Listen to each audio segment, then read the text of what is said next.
dünyasına. Endi kimga keragim bor? Qimmat emas arzongina sevilmagan yuragim bor.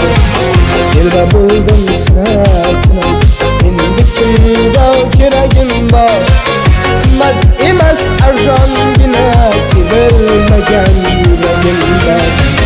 Armonlarim olib ketgan, qo'yniga qo'l solib ketgan, bir burchakda qolib ketgan sevilmagan yuragim bor.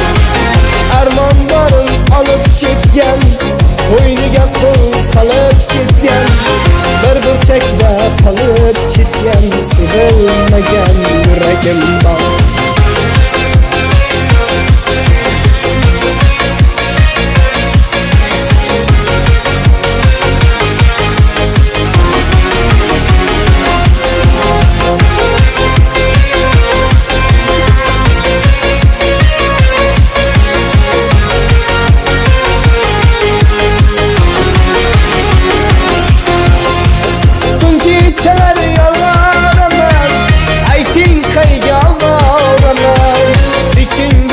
Bir araman sevilmagan yuragim bor.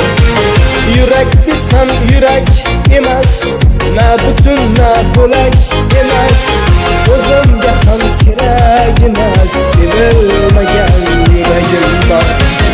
Armonlarim olib ketgan, qo'yniga qo'l solib ketgan, bir burchakda qolib ketgan sevilmagan yuragim bor.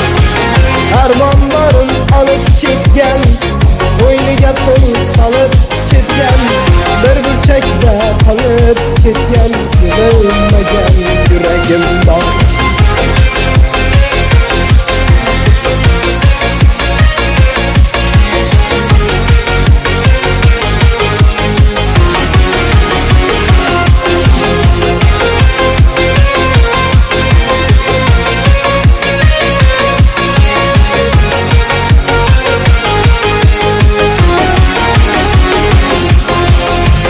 Kuyib ketdim yana yana, na orzu na tilagim bor.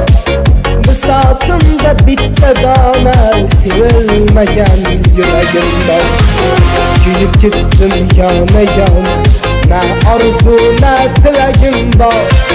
Bisotimda bitta dona sevilmagan yuragim bor.